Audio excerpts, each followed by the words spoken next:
जय भीम मेरे सम्मानित साथियों, मैं विकास अम्बेडकर जय भीम अकेडमी में आप सभी का स्वागत करता हूं। और आप तमाम साथियों का मैं धन्यवाद करता हूं कि आप सबने इतना प्यार दिया, इतना समर्थन करके हमें यहां तक पहुंचाया। बहुत बहुत धन्यवाद आप लोगों का। देखिए, अपने वादे के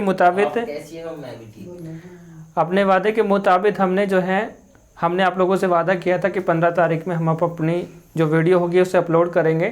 तो देखिए, हमने स्टार्ट किया है जो बड़ा स्कोरिंग सब्जेक्ट होता है रीजनिंग। तो रीजनिंग का हम सबसे पहले एक फर्स्ट चैप्टर जिसे कोडिंग डिकोडिंग कहा जाता है वो लेके आपके सामने आए हैं। तो देखिए, इसको आप डेमो क्लास समझ लीजिए या फिर रिवीजन क्लास समझ लीजिए। मैं प्रयास करूंगा कम से कम समय में मैं इस चैप्टर को 15 मिनट में लगभग कंप्लीट करा दूं। तो चलिए, समय नहीं गवाते हुए स्टार्ट करते हैं। तो देखिए, हम पढ़ेंगे अभी कोडिंग डिकोडिंग, जिसको हम हिंदी में सांकेतिक भाषा कहते हैं।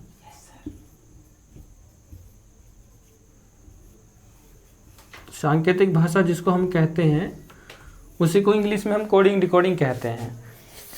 और मैं देखिए चीज़ों को मैं बता दूं आप लोगों को कि मैं जो पढ़ाने वाला हूं मैं टोटली हिंदी में पढ़ाने वाला हूं, क्योंकि मैं ग्रामीण क्षेत्र से बिलोंग करता हूं। परिचित हूं मैं दोनों से, ग्रामीण क्षेत्र से भी और शहरी क्षेत्रों से भी, क्योंकि मैं बिलोंग तो ग्रामीण क्षेत्र से करता हूं, लेकिन मैंने जो अध्ययन किया है, स्टडी जो मैंने किया है वो शहरी क्षेत्र से ही मैंने किया हुआ है। तो ग्रामीण क्षेत्र की स्थिति को समझते हुए मैंने सब चीज़ें यहाँ हिंदी में स्टार्ट किया है।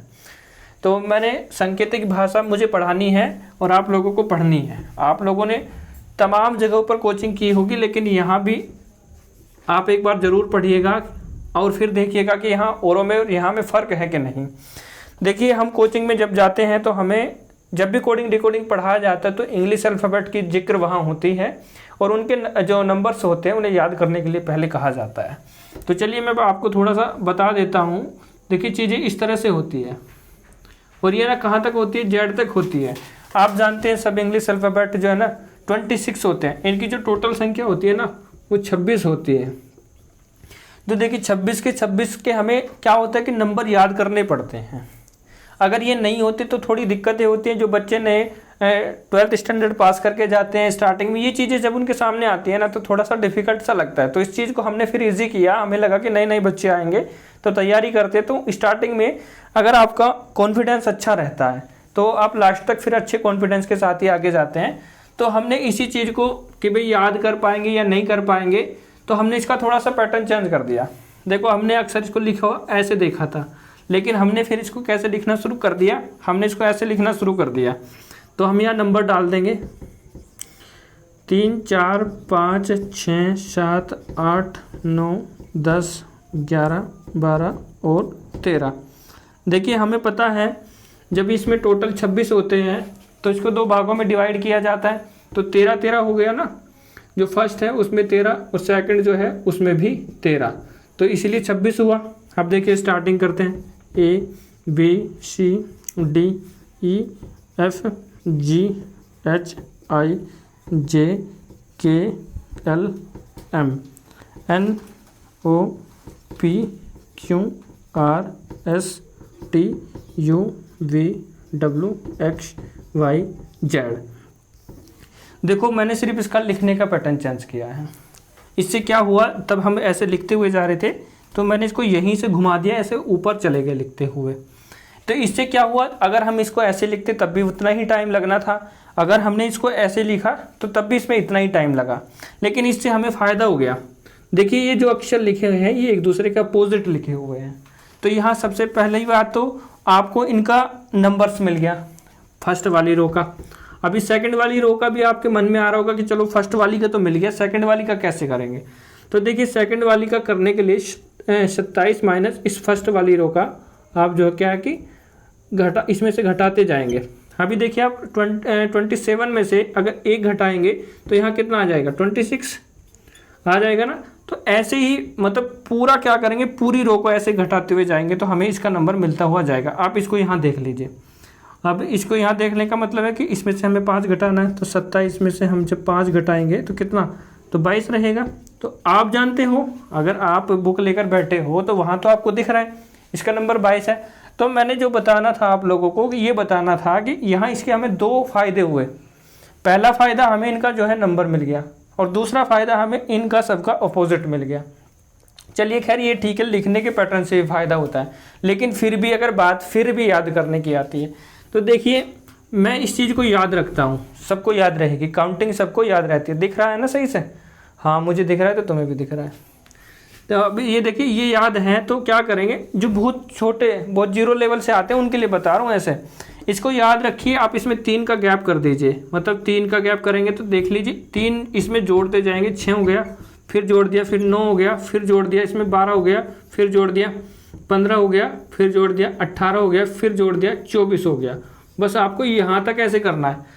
अब ये देखिए कितने हुआ, ये देखिए 2 2 4 2 6 और एक 7, मेरे हिसाब से एक छूट गया, 3 3 6 3 9 3 12 3 15 3 18 3 21, यहाँ 21 होने वाला था, 21 और यहाँ हो गया आपका 24, ठीक है ना।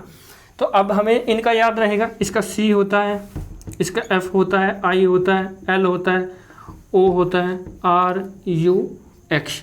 बस ये 8 हमें अगर याद है तो समझ लो आपकी 26 याद है, क्योंकि हम इससे ही 26 के 26 नंबरों को कैसे निकालेंगे वो मैं आपको बताता हूँ। देखिए आप कोई सा भी ले लीजिए, इनमें से आप कोई सा भी ले लीजिए, आपको S का ही निकालना है, आपको नहीं पता, आपको तो निकालना है। तो आप इसके लेफ्ट एंड राइट देखेंगे, तो आप इसके लेफ्ट देखेंगे तो क्या होगा, इससे पहले क्या आता है, R आता है, उसके बाद में क्या आता है, T आता है। देखिए आप इससे पहले देख रहे हैं, इसके बाद में देख रहे हैं, तो आपको जाहिर सी बात है जब आप ये देख रहे हैं तो इन अगर ये वाला इन दोनों में से एक ऊपर जरूर मिलेगा, क्योंकि ये जो मैंने लिखा है ये लिखा ही गया इस तरीके से है कि ये जो दोनों आते हैं आपका लेफ्ट एंड राइट या फिर फर्स्ट एंड उसके बाद का थर्ड, उन दोनों में से एक ऊपर मिलेगा। तो ये देखिए जाहिर सी बात है आपको यहाँ मिल रहा है, तो यहाँ पता है आपको इसका 18 है, तो जाहिर सी बात है इसका 19 हो गया और इसका 20 हो गया। ये निकालने का बता रहा हूँ, लेकिन जब आप क्या करोगे, या तो आप इनको ऐसे लिखना सीख जाओगे या फिर आप ये वाला सीख जाओगे, तो निकालने की ज़रूरत बिल्कुल नहीं पड़ेगी। अब थोड़ा सा चीज़ों को आगे बढ़ाते हैं। आगे बढ़ाना, देखिए चीज़ों को साथ साथ रिवाइज करते जाएंगे, क्योंकि हमने गारंटी दी थी कि जब हम पढ़ाएंगे तो सिखाएंगे, और हम पढ़ाते नहीं पढ़ाना सिखाते हैं, क्योंकि हम चाहते हैं कि हमारे यहाँ से टीचर निकले। तो हमने क्या सिखाया आपको, सबसे पहले हमने सिर्फ और सिर्फ छोटी सी बात है, जो इंग्लिश अल्फ़ाबेट थे उनके नंबर कैसे याद करेंगे। अगर याद नहीं कर सकते तो लिखेंगे कैसे, लिखने से आपको दो फायदे हो जाएंगे, एक तो इनके नंबर मिल जाएंगे, दूसरी बात है आपको क्या मिलेगा, इनके अपोजिट मिल जाएंगे। चलो फिर अगर वो भी नहीं है तो ये फॉर्मूले के माध्यम से बाकी सभी किताबों में दिया होता है, और कुछ में और दूसरे तरीके से दिया होता है, लेकिन कुछ में ये भी दिया होता है। लेकिन इसको थोड़ा ईजी बनाने के लिए देखिए हम सिर्फ अपनी लैंग्वेज बदल रहे हैं, फॉर्मूला नहीं बदल रहे हैं, क्योंकि चीज़ों को समझाने के लिए कई बार आप बड़े किसी कोचिंग सेंटर पे जाएंगे तो वहाँ टीचर जो आते हैं हाई स्टैंडर्ड क्वालिटी से आएंगे, वो तो हाई स्टैंडर्ड प्रूव करेंगे अपने आप को। हम ग्रामीण क्षेत्र से प्रूव कर रहे हैं अपने आप को, क्योंकि हम हाई स्टैंडर्ड भी पढ़ के आए हैं, इसलिए ग्रामीण क्षेत्र से कर रहे हैं, क्योंकि हम जानते हैं ग्रामीण क्षेत्र का जो बच्चा होता है उसका लेवल क्या होता है। इसलिए हमने सिर्फ लैंग्वेज बदली अपनी, उस लैंग्वेज बदलने पर हमने सिर्फ इंग्लिश अल्फ़ाबेट के 8 अक्षरों को आपको याद कराए और 26 अक्षर आपके याद हो गए। अब आगे बढ़ते हैं थोड़ा सा, किसी भी अक्षर का हम दायां और बायां कैसे ज्ञात करते हैं। दायां बायां ज्ञात करना बहुत आसान है। मान लीजिए आपको क्यों है और क्यों का आपको दायां और बायां ज्ञात करना, तो सबसे पहले तो आप क्या चीज़ें सीखेंगे, यहाँ दिख रहा है आपको, ठीक है यहाँ दिख रहा है, मेरे हिसाब से दिख रहा है। तो ये मान लीजिए आप हैं यहाँ, ठीक है ना, हम आपके हिसाब से ही चलाएंगे चीज़ों को। ये आप हैं तो आपका मतलब ये कौन सा हो गया, दायां हो गया, दायां मतलब राइट हो गया। भाई देखो कुछ बच्चे ना राइट और लेफ्ट राइट जानते हैं, कुछ दायां बायां जानते हैं, तो ये बायां हो गया, बायां मतलब ये आपका लेफ्ट हो गया। तो ये चीज़ें आपको अपने हिसाब से रखनी है, मतलब ऐसा नहीं है कि कंफ्यूज नहीं हो जाना, बिल्कुल कंफ्यूज होने वाली बात नहीं है। ये चीज़ें आपको सिर्फ अपने हिसाब से रखनी है, इत्मीनान से आपको उसको पढ़ना है। तो आपका जो दायां है वो दायां रहेगा और आपका जो बायां है वो बायां रहेगा। अब मान लीजिए क्यों है, ये क्यों की क्या पूछ रहा है, इसका राइट पूछ रहा है, तो राइट मतलब इसका दायां पूछ रहा है। तो एक चीज़ हमेशा ध्यान रखिएगा, जब दाएं में जाएंगे तो तब प्लस होता है और तब जो है ना बाएं की तरफ जाते तब माइनस होता है। चीज़ों को देखिए, ये जो मैंने डायग्राम बनाया ना, ये चीज़ बड़ा अति महत्वपूर्ण साबित होने वाला है अभी, क्योंकि जब क्रम बदल देगा, क्योंकि कई बार उल्टा करेगा ना, अभी आगे बताऊंगा, थोड़ा सा कंफ्यूज नहीं होना। अभी यहाँ देखिए आप, तो मैंने बताया कि जब आप दाएं की तरफ जाएंगे तो तब प्लस होगा, ये देखिए यहाँ, और तब आप बाएं की तरफ जाएंगे तब ये माइनस होगा। अभी चीज़ों को यहाँ बताते हैं। तो आपको इसका कुछ पता है? अगर नहीं पता है तो आप इसके माध्यम से, या तो इसके माध्यम से, इस वाले के माध्यम से निकालेंगे, या फिर उसके माध्यम से। आपको पता है इसका नंबर जो है ना 17 होता है, ठीक है ना। अब बिल्कुल जस्ट पूछ रहा है दाएं, भाई जस्ट तो इसका मतलब एक की बात कर रहा है, तो एकदम 18 हो गया। 18 का मतलब कि आपको पता है आर होता है, तो निकाल दिया। अरे ये तो बहुत ईजी है भाई। अब आप सोच रहे हो यार ये क्या पढ़ा रहा है। हाँ भाई, जीरो पढ़ाना जरूरी था, क्योंकि जीरो वाले बच्चे भी तो बैठे होंगे ना, जीरो वाले बच्चे भी तो देख रहे होंगे ना। अब आपके दिमाग में सवाल उठ रहा है क्योंकि दाहिनी तरफ 7वां अक्षर कौन सा है, ठीक है ना। तो हमने बिल्कुल इजी कर दिया भाई। हमने कहा ये 17 है, अब इधर जाएंगे तो प्लस होगा, प्लस होगा तो 17 में 7 जोड़ देंगे, 17 में 7 जोड़ देंगे तो कितना हो जाएगा, 24 हो जाएगा। और 24 का आपको पता है, 24 का सीधा सीधा निकाल लीजिए एक्स है। तो देखिए चीज़ें मतलब बताना बहुत आसान है, जल्दबाजी में बता के चला जाऊंगा। 5 मिनट में भी ये चीज़ें खत्म हो सकती है, लेकिन 15 मिनट में ख़त्म करने की बात कही। सबसे पहले मैंने आपको लेफ्ट एंड राइट, सबसे पहले नंबर, उसके बाद लेफ्ट एंड राइट। अब उसके बाद जब लेफ्ट एंड राइट तो निकाल ही रहे हो, संख्याओं के बाद संख्या दे दी आपको कि कोई भी अक्षर है, मान लीजिए आपका आर है, आपके आर के दाईं तरफ जो है ना 8वां अक्षर पूछ रहा है आपसे, तो आपको पता है आर कितने पर होता है, 18 पे। और 18 के बाद 8वां अक्षर और पूछ रहा है आपसे, तो 18 8 कितना आप जोड़ देंगे, 26, मतलब जेड हो जाएगा। तो चीज़ें कितनी आसान हो रही है ना, मतलब पेपर पेन की जरूरत ना पड़े, एक क्वेश्चन पूछा जाता है। तो एक क्वेश्चन यहाँ से बनेगा आपका, तो 25 में से 25 अगर स्कोरिंग आपको करना है एसएससी जीडी के अंदर, तो ऐसे ऐसे छोटे छोटे टॉपिकों को कंप्लीट करते हुए जाइए। और जैसे जैसे आप कंप्लीट करते हुए जाएंगे, एक दिन आपको ऐसा लगने वाला है, इसी 1 महीने के अंदर 30 दिन में हम ये कंप्लीट करेंगे कि आपको लगेगा कि आपकी पूरी रीजनिंग कंप्लीट है और आप 25 में से 25 करेंगे, गारंटी है मेरी। बस सुनना और समझना आपकी जिम्मेदारी है, और आपका ध्यान कैसे मैं कंटेस्ट करूँगा अपनी तरफ, या कैसे चीज़ों को मैं समझाऊँगा, ये मेरी जिम्मेदारी है। तो हमने आपको 2 चीज़ें यहाँ से सिखाई हैं। अब सवाल बस वही जो मैंने आपको सिखाने वाला था कि क्रम चेंज कर देगा, उल्टा कर दिया। अभी तो A to Z चल रहा था, लेकिन अब Z to A कह रहा है, कह रहा है ना। तो अब क्या करेंगे, ये जो मैंने बताया आपको, बस इसी में मैं थोड़ा सा चेंज करूँगा। यहाँ आपको दिख रहा है ना, हाँ बिल्कुल सही दिख रहा है।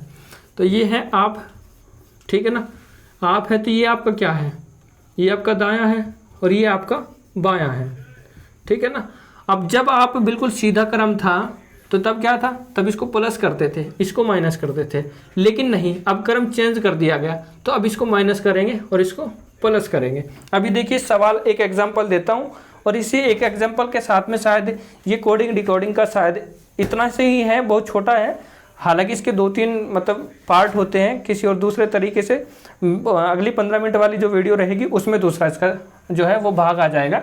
अभी यहाँ इसको बताने के बाद ये चीज़ें खत्म हो जाएंगी। अभी उल्टा कर दिया, उल्टा करने के बाद देखिए आप किसी को भी ले लीजिए, पी को ले लीजिए।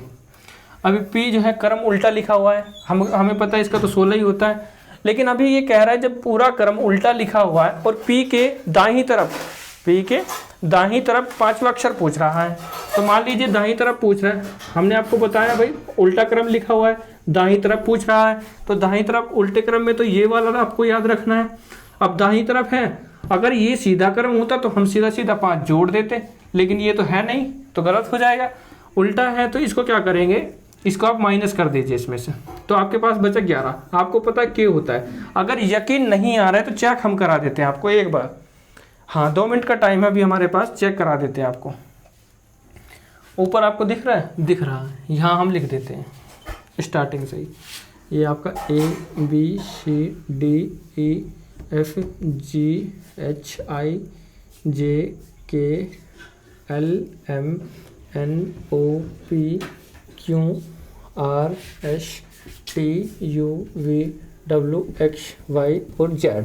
ये देख लीजिए आप, ऊपर मैंने लिख दिया है, शायद दिख रहा होगा, थोड़ा छोटा लिखा है लेकिन दिख जाएगा आपको। ठीक है, हमने बात किया था पी का, और उसके बाद हमने बात किया था इसके 5वीं तरफ, 1 2 3 4 और 5। अब बताइए बिल्कुल सही है कि नहीं? बिल्कुल सही है। बस थोड़ा सा 1 ही मिनट में फिर से रिवाइज करा देता हूँ, कंप्लीट 15 मिनट का वीडियो हो जाएगा। स्टार्टिंग में हमने सबका नंबर याद कराया, उसके बाद हमने सबका अपोजिट आप कैसे निकालेंगे। अगर आप इससे निकालते तो ठीक है, अगर नहीं निकालते तो जिस भी संख्या का आपको निकालना है, जिस भी संख्या का आपको निकालना है आप 27 माइनस उस संख्या की वैल्यू कर दीजिए जिस संख्या का आप निकालना चाहते हैं। जिस संख्या का जिस वर्ड का आपको निकालना है, जिस अल्फ़ाबेट का आपको निकालना है, मैं वर्ण कहूँगा, वर्ण का आपको निकालना है, आप उसका वैल्यू वहाँ रख दीजिएगा, उसका वैल्यू, ठीक है ना। तो उसका जो है ना अपोजिट निकल के आ जाएगा। तो हमने पहले नंबर कराया, उसके बाद अपोजिट कराया। इस फॉर्मूले के माध्यम से सबके नंबर आपके याद हो गए। और अपोजिट कैसे निकालने, इस फॉर्मूले के माध्यम से। और किसी का भी लेफ्ट एंड राइट कैसे निकाल रहे हैं। और अगर सवाल थोड़ा सा डिफिकल्ट टफ कर रहा है तो कैसे मतलब चीज़ों को आगे बढ़ा दिया कि 5वां अक्षर कौन सा है, 10वां अक्षर कौन सा है, ऐसे पूछेगा। दायां बायां पूछे तो आप बिल्कुल आसानी से यहाँ बिना पेपर पेन के आराम से कर पाएंगे। तो 15 मिनट का वीडियो पूरा हो गया साथियों। और मेरे हिसाब से मुझे लग रहा है कि ये आपका जो आपका कोडिंग डिकोडिंग था ये भी कंप्लीट हो गया। तो अगले वीडियो में मिलते हैं साथियों। जय भीम, जय संविधान।